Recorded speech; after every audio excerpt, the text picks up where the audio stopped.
안녕하세요. 오늘도 사연 살롱에 와주셔서 감사합니다. 저는 이제 막 30대에 접어든 직장인입니다.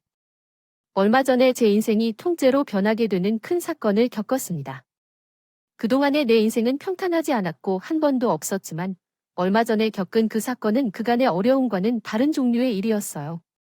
살아오면서 이런 일도 겪을 수 있다는 것을 느꼈고 제 이야기를 듣는 분들 중에는 나와 같은 불행을 겪지 않기를 바라며 제 이야기를 이렇게 쓰게 되었습니다.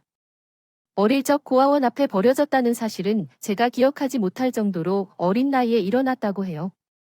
사람들이 말을 가려 하면 힘들어 하더라도 물론 저도 사춘기 때 방황을 하기는 했지만 지금은 아무 문제 없이 제 이야기를 할 수 있는 어른이 되었습니다.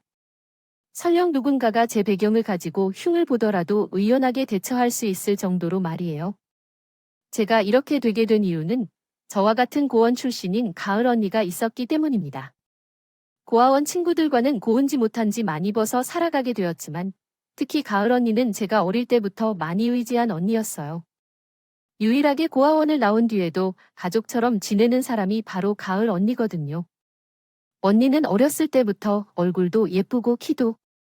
언니는 항상 친절하게 챙겨주시는 분이었어요.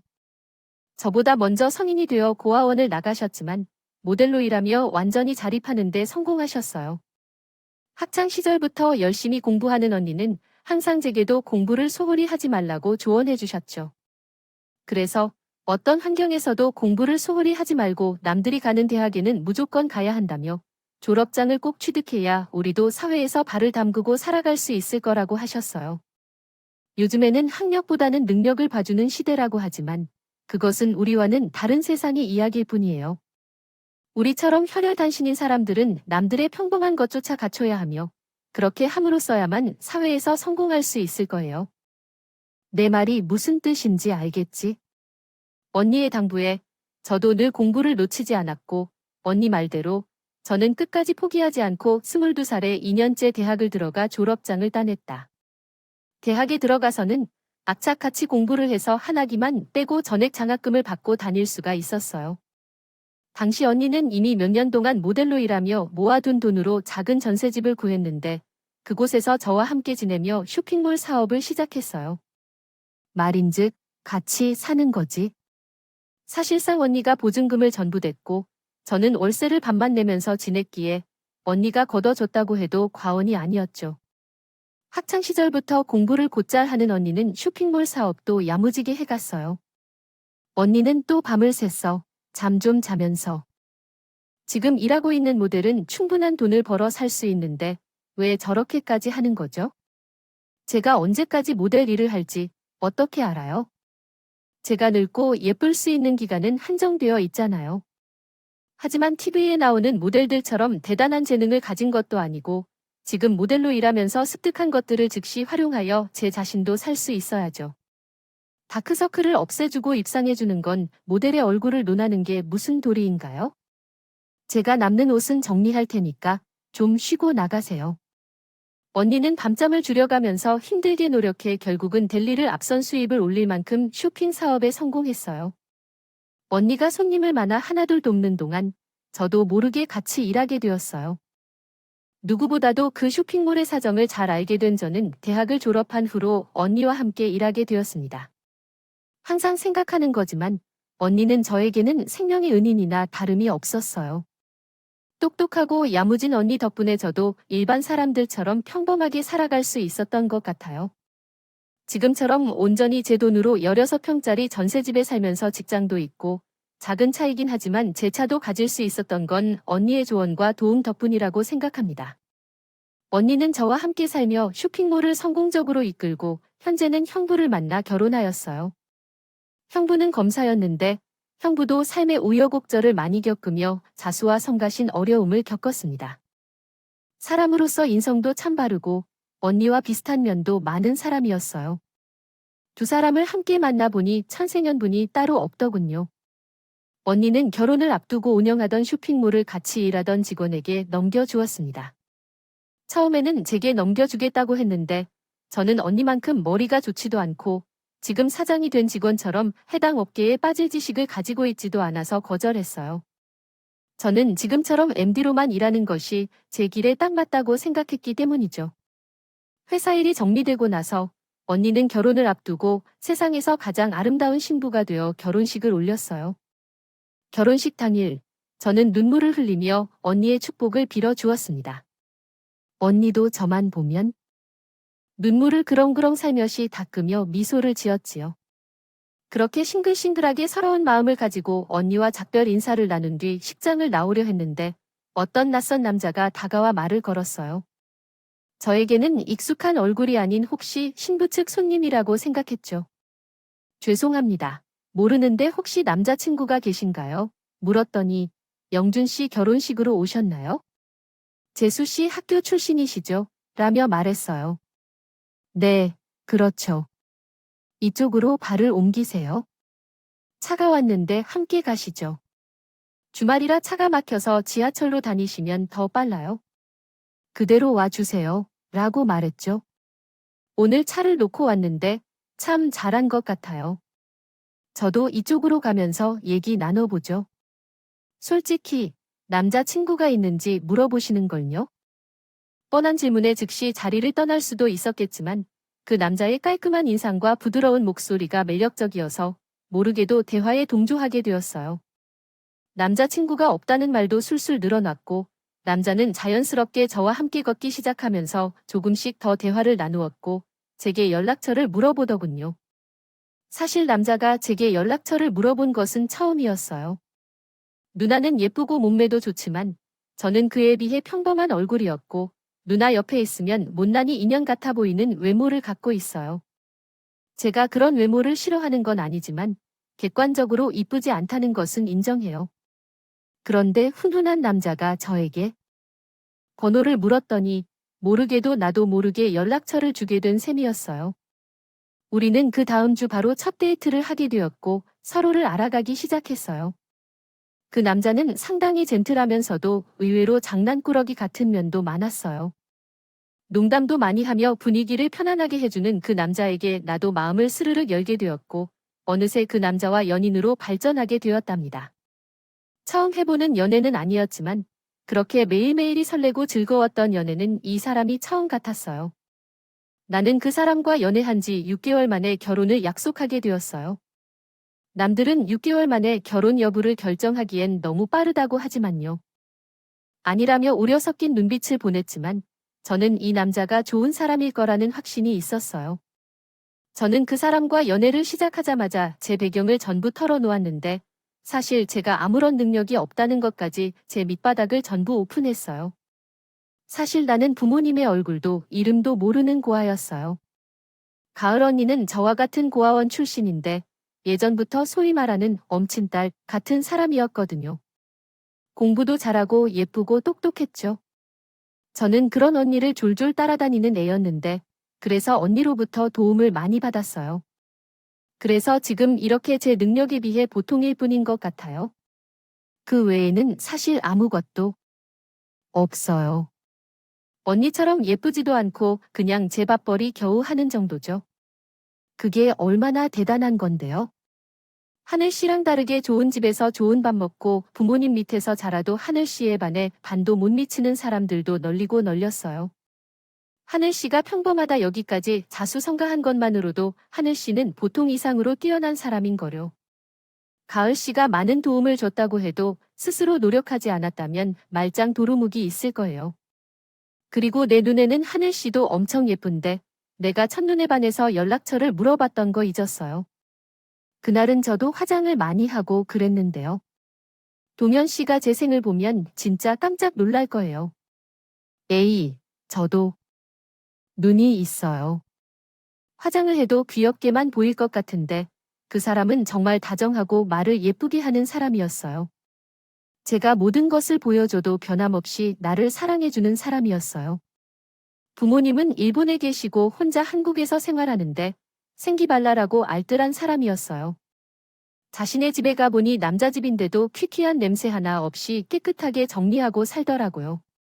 그런 모습 하나하나에 제가 반해버렸고 그 사람 역시 제와 같은 생각이었던 것인지 6개월 만에 프로포즈를 했죠.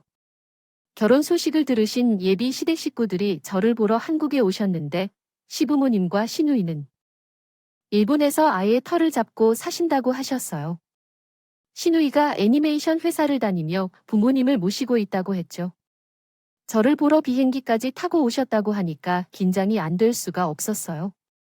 가뜩이나 제가 고아원 출신이라는 사실 때문에 신경 쓰지 않으려고 해도 입안이 바짝바짝 말랐는데 오전 비행기로 귀국하자마자 저에게 오신다는 얘기를 듣자 숨만 쉬어도 공기가 얹힐 것만 같아 긴장이 됐어요. 하지만 그런 제 걱정은 시댁 식구들을 만나자마자 눈 녹듯이 사라지게 되었습니다. 시어머님은 저를 보자마자 따뜻하게 안아주시면서 환영해 주셨고 시누이 역시 제게 일본 과자를 선물로 주며 반겨주었죠. 시아버님 역시 제게 다정하게 주셨고요. 그 사람의 다정함은 시아버님을 꼭 닮은 것 같더군요. 내가 하늘이나 아반가워. 우리 아들이랑 이렇게 인연이 되다니 얼마나 감사한 일인지 몰라. 우리 아들이랑 예쁘게 살 결심해줘서 고마워. 아니에요. 저야말로 너무 감사해요. 일본에서 오시느라 많이 힘드셨을 텐데 언니 입맛에 맞을지 모르겠네요. 일본 과자 치고 많이 달지는 않아요. 언니가 과일 좋아하신다고 해서 들고 와봤어요. 어머, 너무 감사해요. 뭘 이런 걸 다. 너무 맛있어 보이네요. 정말 감사해요. 얼른 들어가자. 들어가서 앉아서 얘기하자. 그나 미리 예약해 둔 룸으로 들어가 식사를 하면서도 저희는 단란한 대화를 나눠봅시다. 이어갔습니다. 저는 그날 처음으로 진정한 가족 식사란 이런 것인가 싶다는 생각이 들었어요. 속으로는 눈물이 나겠다고 생각했지만 애써 태어난 척을 하느라 힘들었을 정도였어요. 우리 아들한테 있어서 하늘이가 그간 고생이 많았다며 이제 지나간 과거는 모두 지나갔고 우리 아들과 행복하게 살아나가라고 했어요. 우리는 계속해서 일본에서 살아나가면서 자주 보기 어렵겠지만 살은 걱정 말고 두 사람만 행복하게 살아가라고 했어요. 그게 우리에게도 효도하는 길이라고 생각해요. 직접 만나본 게 언니가 너무 아까워요. 우리 오빠를 어릴 적 생각하면 정말 언니가 우리 오빠 부족한 점이 많았지만 그래도 사람은 착해요. 언니가 잘 챙겨주시는데 조용히 사줘서 고맙습니다. 우리 예쁘게 잘 살 거예요. 모두 정말 감사합니다. 저희의 결혼 소식을 축하해 주신 회사분들도 감사합니다. 결혼 준비도 착착 순조롭게 진행되었어요. 사실 그 사람이 사업을 하시는 분이라 하나부터 열까지 능숙하게 진행시켜 주셨어요. 남들은 결혼 준비하면 여자가 더 많이 결정하고 총대를 잡는다고 하지만 저희 커플은 그분이 모두를 처리해 주셔서요. 오히려 제가 너무 아무것도 못하는 것 같아서 뭘 해볼까 하면 그분이 제지하셨어요. 내가 다 알아서 할게. 너무 신경 쓰지 말고 나를 믿고 기다려봐. 이렇게 말하며 아무것도 할 수 없게 만드셨어요. 하니 필요한 서류만 건네주고 평소처럼 일만 하고 있었죠. 실제로 그 사람은 말만 그런 게 아니라 저를 많이 배려해 주었어요. 그래서 저희는 예단이나 예물 같은 것을 하지도 않았고 일장 비용과 드레스, 스튜디오에서 모든 비용을 그 사람이 부담했습니다. 저는 정말 돈을 보태지 않았어요.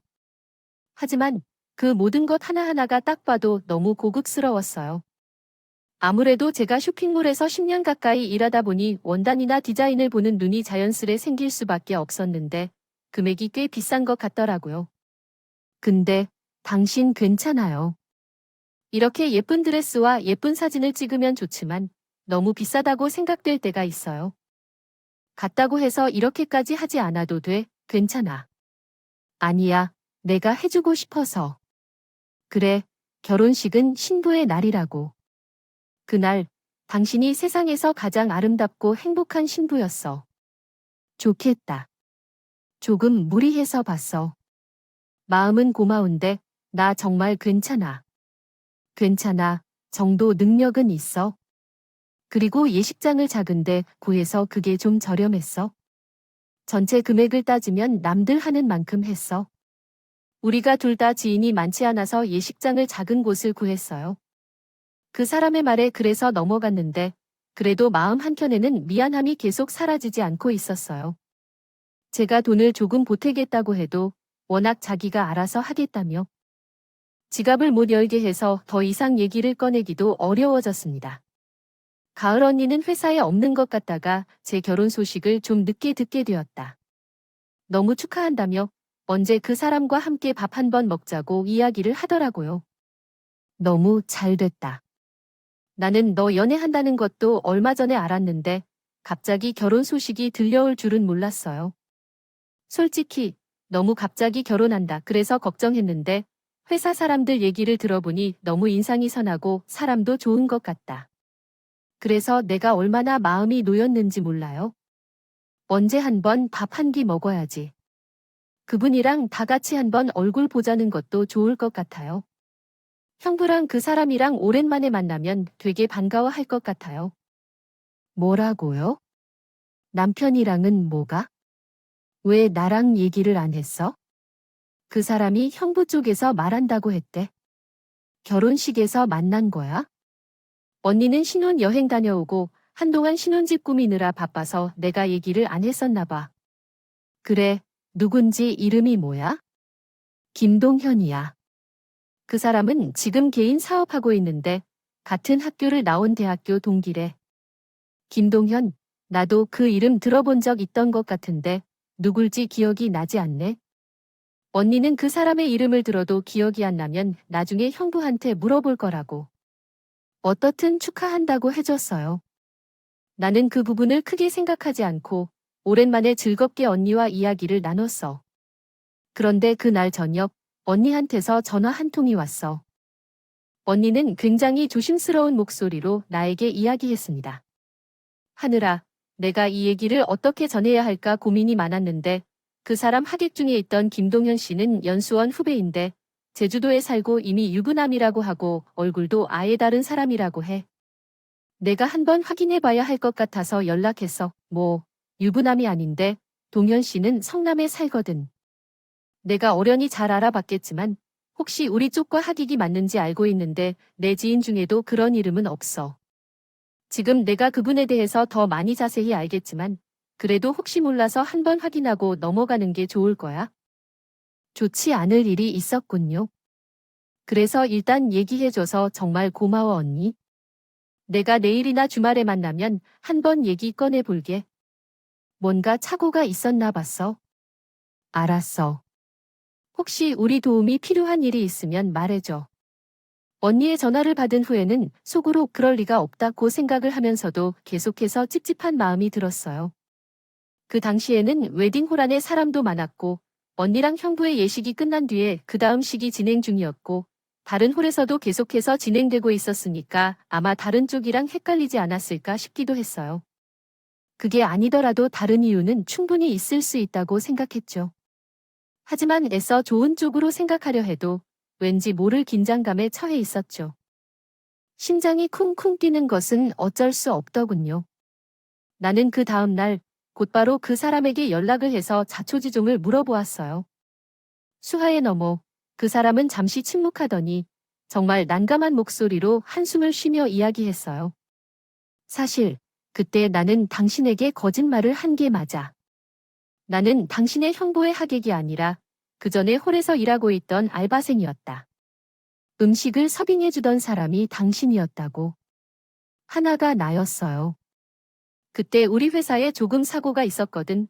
직원들에게 월급을 줘야 해서 나는 주말마다 알바를 해야 했던 거였어요. 알바생이라고 언급하면 당신이 연락처를 주지 않을 것 같았거든. 언젠가는 사실대로 이야기해야겠죠. 사귀고 나서부터 우리가 많이 얘기하지 않은 걸 그만큼 있다 보니까요. 당신을 속이려고 그랬던 적은 없어요. 정말 미안해요. 그 사람의 이야기를 듣고 나니 그 사람도 이해할 만한 이유가 있었구나 싶었어요. 사귄 동안에 그 사람이 운영하는 회사가 어려운 상황에 있다는 것을 알고 있었고요. 그래서 용서해달라는 그 사람의 말을 들을 수밖에 없었어요. 오히려 그 이야기를 듣고 나니까 알바를 하면서 아르바이트 직원들의 월급을 챙겨주는 그 사람이 정말 책임감 있는 분이구나 생각했어요. 얘기를 전해 들은 가을 언니와 형부도 그렇구나 하면서 이해해 주었어요. 그렇게 그 사건을 넘어가고 생각했는데 가을 언니는 저에게 그 사람에 대해 이것저것 물어보더라고요. 이름부터 사는 곳, 나이, 생년월일, 그리고 운영하고 있는 사업체 이름까지 제가 걱정하지 말라고 해도 가을 언니는 미리 알아두어야 얼마 전처럼 서로 오해하게 되는 일이 생기지 않을 것 같아서. 그래라며 하나하나 다 메모를 했어요. 워낙 똑부러진 언니니까 저도 언니 말도 일리가 있고 언니가 다 생각이 있어서 그러는 거겠지 하고 전부 다 이야기했어요. 그렇게 작은 오해가 풀리고 나니 이제 정말 순조롭게 결혼식만 올리면 모든 게 행복할 줄 알았습니다. 하지만 저희에겐 또 한 번의 어려움이 생기게 되었는데요. 안 그래도 사업 문제로 계속 고전하고 있는 듯했던 그 사람이 결혼식 한 달 전쯤에 갑자기 연락도 잘 안 되는 정도로 바빠졌었어요. 저는 직감적으로 다시 한번 사업에 문제가 생겼구나 생각했죠. 티내지 않고 조용히 기다리면 그 사람이 알아서 잘 수습할 줄 알았는데 그렇게 쉬운 문제가 아니었던 모양이었어요. 어느 날은 그 사람이 나의 집 앞으로 밤늦게 찾아왔어요. 그 당시 잠도 제대로 못 자며 일하던 그 사람을 보았기에 무슨 일로 찾아왔을까 하고 생각했는데 오랜만에 얼굴을 본 그 사람은 눈에 띄게 얼굴이 거칠어졌었어요. 그 모습을 보자마자 저는 걱정에 휩싸여야만 했죠. 갑자기 연락도 없이 무슨 일이야? 괜찮아?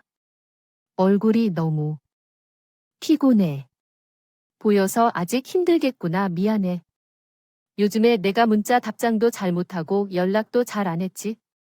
이런 얘기 정말 꺼내고 싶었는데 나는 아무래도 계산을 잘못한 것 같아. 그 사람은 정말 어려운 상황에서 돈 문제를 언급했어. 결혼을 앞둔 상황에서 이런 이야기를 꺼내는 것이 정말 미안하다면서 돈을 좀 빌려달라고 요구했대. 작년 말까지는 다 메웠다고 생각했는데 사업이란 게 내 생각처럼 쉽지 않아. 나는 당신을 세상에서 가장 아름다운 그리고 행복한 여자로 만들어주고 싶었는데 욕심만 앞섰다가 무리한 일을 했나. 미안해. 봐, 분명 이때쯤에는 거래처에서 대금이 들어와야 하는데 그쪽도 사정이 많이 어렵다고 하네. 결국 이런 부탁하기는 정말 싫지만 당신 혹시 조금만 도와줄 수 있을까? 그럼 원래 결혼 준비는 부부가 함께 해야 하는 건데 그걸 당신이 혼자 다 한다고 했을 때부터 잘못됐었던 것 같아. 진작 나한테 말을 했었어. 얼마가 필요한데? 지금은 6천 정도가 필요할 것 같아. 6천? 아, 그래. 알았어. 하늘아, 정말 미안해. 내가 면목이 없다. 아니야, 괜찮아. 우리가 남도 아닌데 괜히 나한테 죄책감 느끼면서 힘들어하지 말고 이 돈으로 다시 기운을 차리고 잘해봐. 저는 정말 괜찮아. 고마워. 정말 고맙고 사랑해. 그 사람은 많이 작아진 어깨로 천을 빌려왔고 얼마 후에 추가로 5천을 더 빌렸어. 제 예상보다 금액이 커서 조금 당황했지만 아마도 사업을 한다고 해서 운용되는 금액이 다르겠거니 생각했고 그 사람의 가족이 워낙 잘 사니까 정말 마지막까지 힘들어진다면 가족의 도움을 받을 수 있을 거라고 생각했어요. 그래서 제가 일말의 의심도 하지 않고 그 사람에게 그 돈을 전부 빌려주었어요. 그 사람은 그 이후로도 계속 바빴지만 전보다는 편해졌다고 생각했고 그것만으로도 마음이 놓였어요. 그렇게 급하게 처리해야 할 일을 처리할 수 있었죠. 수습을 마치고 나니 어느새 결혼식은 일주일 앞으로 다가왔었습니다. 그때쯤에는 이미 대부분의 결혼식 준비가 완료되어 있었고 저와 그 사람은 혼인신고를 언제 할지에 대해 이야기를 나누고 있었습니다. 저는 결혼식 전에 미리 처리해 놓으면 좋을 것 같았는데 그 사람은 천천히 진행하길 원했었습니다. 법적인 절차는 신혼여행을 다녀와서 천천히 해도 늦지 않을 것이라며 당장은 예식 준비에만 집중해도 된다면서요. 어차피 1, 2주 차이일 뿐이니 할 필요가 없다는 것 같아요. 천천히 신혼집 정리도 마치고 여유가 생기면 그때 하자고 말이었습니다. 내가 식전에 처리해야 할 일이 좀 많아서. 그래, 알겠어. 나는 어차피 할 일이니까 이번 주에 미리 처리해볼까 라고 했습니다.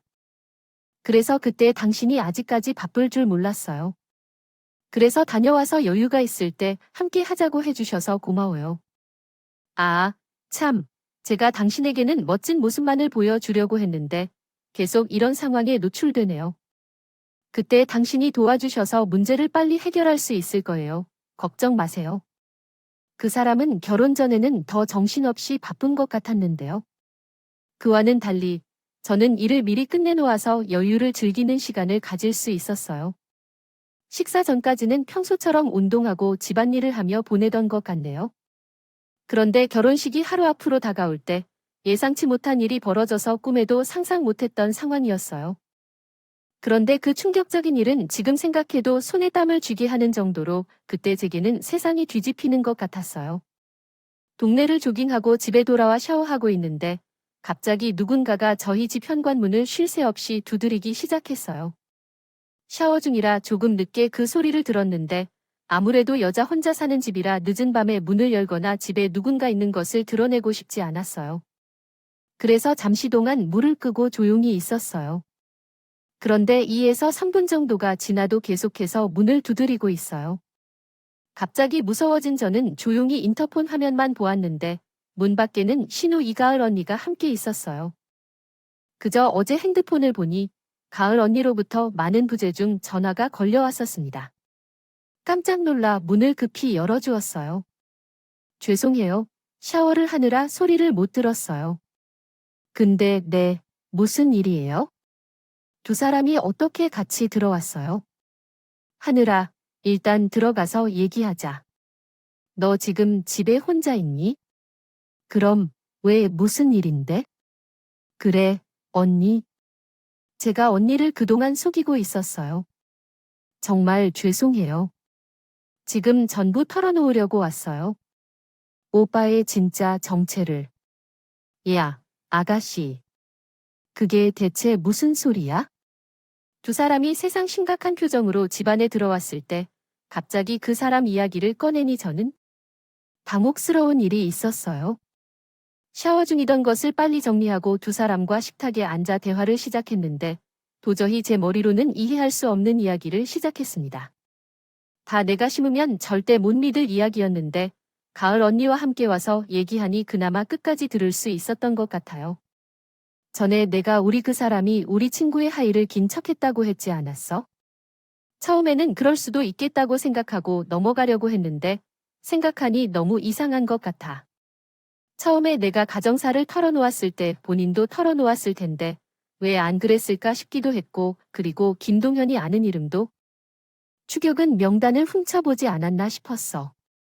내가 말해준 회사명으로 김동현이 아는 사람이 운영하는 사업체를 아무리 찾아봐도 나오지도 않았고 모든 게 우연이고 실수였을 수도 있겠지만 하나라는 것이 있잖아. 그래서 내가 우리 그이한테 한 번만 조사를 해달라고 했는데 호텔 측에서도 그날 김동현이 아는 사람이 일한 적은 없다고 하더라. 뭐, 그게 무슨 소리야? 그 사람이 아웃소싱 업체를 통해서 일했을 수도 있는 거고, 아니 그렇지 않더라도 지금 너무 혼란스러워. 이 상황이 잘 이해가 안 가. 충분히 그럴 수 있어. 당연해. 나였어도 그랬을 거야. 나도 거기까지 밝혀졌을 때는 너한테 어떻게 말해야 할지 고민하고 있어. 한 달도 남지 않은 결혼식이 있었습니다. 그때 우연히 저 아가씨를 만나게 되었어요. 두 사람은 어떻게 만난 걸까요? 제 남편이 저희 그 사람과 가족을 조사한 후 우연히 만난 거예요. 사실 그 아가씨는 그 사람의 동생이 아니었습니다. 전 대학생으로 아르바이트를 하고 있는데 전에 다른 결혼식장에서 같은 아르바이트를 하는 아주머니를 만나게 되었어요. 그 아주머니와 얘기를 하다가 그 사람의 이야기를 들었어요. 제가 같은 일을 하는 그 아주머니와 서로 이야기를 하며 친구처럼 지내고 있었는데 어느 날 그 아주머니가 다른 사람들에게 저를 그 사람의 여자친구로 소개했다고 해요. 그것이 더 높은 금액을 받아서 좋다고 생각하는데 그러더니 신의 말을 들은 아주머니가 이야기하셨대요. 그 조심해야 되는 거래요. 원래 나도 남의 친정 엄마 시엄마로 여러 번 해봤는데 예전에 카은이라는 친구가 경찰서 다녀오는 걸 보고서 그 일은 이렇게 안 해. 경찰서요? 왜요? 글쎄, 시엄마 노릇해준 그 남자가 결혼한 와이프한테 손감을 심하게 했다는 모양이야. 돈도 엄청 많이 뺐는데 말이야. 근데 그 와이프 집안도 돈도 꽤 있고 힘도 있는 집안이라 변호사도 부르고 그랬던 모양이야. 근데 그 사람이 어떻게 낌새를 알아챈 건지 하루아침에 사라졌대요. 알고 보니 혼인신고도 안 했고 신원도 아예 다 커버렸어서 도저히 찾지도 못하더라고요. 못하겠으니 경찰이 내 친구한테 왔다. 어디 있냐면서 어머, 세상에 별일이 다 있네요. 그러게 말이야. 나도 그날 하객으로 참여했어서 그 남자 얼굴이 아직도 기억이 나는데 전혀 그런 모습이 보이지 않았거든. 완전 선하고 괜찮은 사람 같았는데 제가 신우의 역할을 해주는 사람도 인상은 선한 사람이었어요. 그러면서 핸드폰에 있는 그 사람 사진을 보여줬는데 그 아주머니가 그 자리에서 펄쩍 뛰면서 바로 그 남자라고 하는 것이었죠. 너무나 놀란 신우는 이 일을 어떻게 해야 할지 전전긍긍하면서 그 남자에 대해 알아보기 위해 인터넷과 SNS를 뒤졌는데 김동현으로는 알려져 있었어요. 아무것도 찾을 수 없다고 말했어요. 그런데 약 4년 전에 올린 결혼식과 신혼 여행 사진에서 그 사람과 똑같은 얼굴을 한 남자의 사진을 발견했고 급한 마음에 댓글을 달았습니다. 이 남자가 혹시 범죄를 저지른 적이 있는지 물었죠. 똑같이 그 사람을 알아보던 가을 언니 역시 그 사진을 발견했고 신우에게 연락을 해왔죠. 그렇게 극적으로 만나게 된 두 사람은 서로의 이야기를 들으며 충격을 감출 수가 없었고 그 밤중에 급하게 찾아온 저에게 당황했습니다. 이 드라마 같은 상황을 도저히 믿을 수가 없었지만 신우이가 보여준 SNS 속 사진의 남자가 너무 익숙해 보일수록 그가 맞다고 생각됩니다.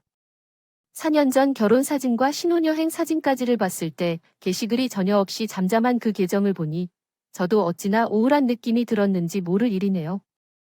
그게 확인된 후에 이 두 사람이 얼마나 잘 살펴졌는지 알 수 있었습니다. 경찰서 가기 전에 저를 먼저 찾아와서 설명해 준 것은 나쁘지 않아서 정말 감사해요.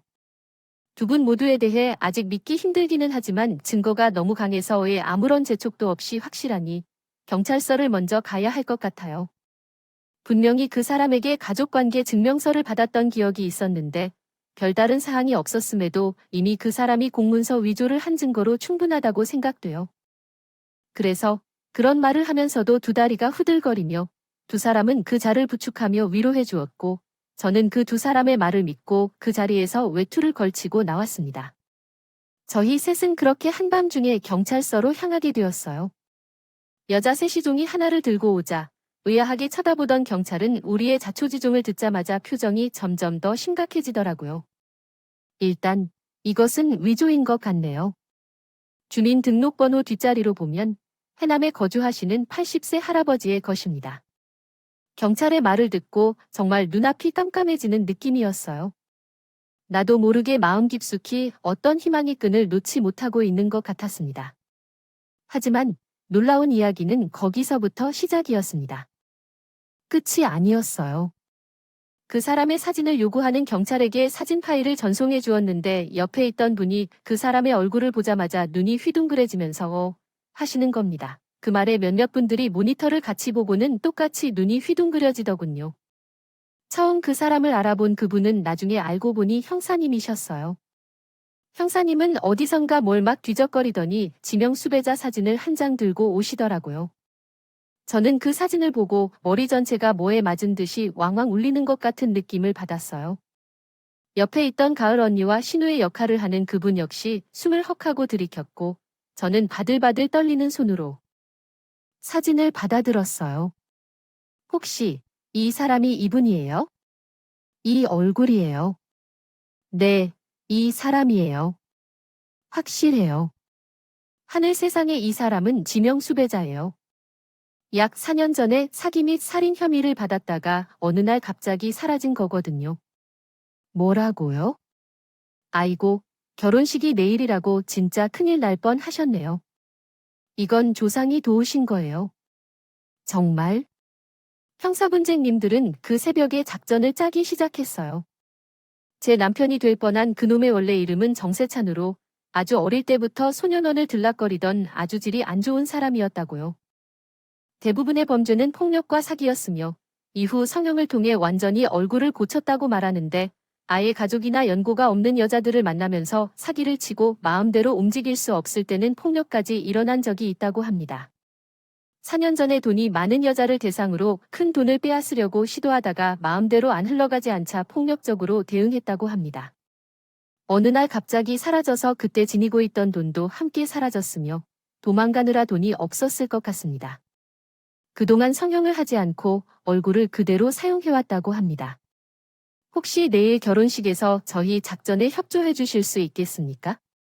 최대한 이하늘 씨에게 피해가 가지 않도록 안전하게 보호해 드리겠습니다. 이 사람은 정말 나쁜 사람이에요. 저희도 조심해서 대처해야 해요. 알았어요. 무슨 일이 있으면 어떻게 해야 할까요?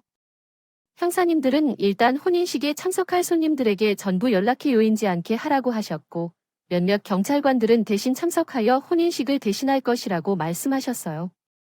그리고 저에게는 아무것도 몰랐다는 척하고 결혼식을 진행하라고 하셨죠. 그래서 저는 이해했고, 손님들에게 연락을 돌린 뒤, 다음 날 아침 평범하게 결혼식 장소로 향했어요. 이미 예약된 헤어와 메이크업을 받고 드레스를 입었을 때 마음이 긴장되고 심란했지만 가을 언니와 형부가 옆에 계속 있어줘서 다행이었어요.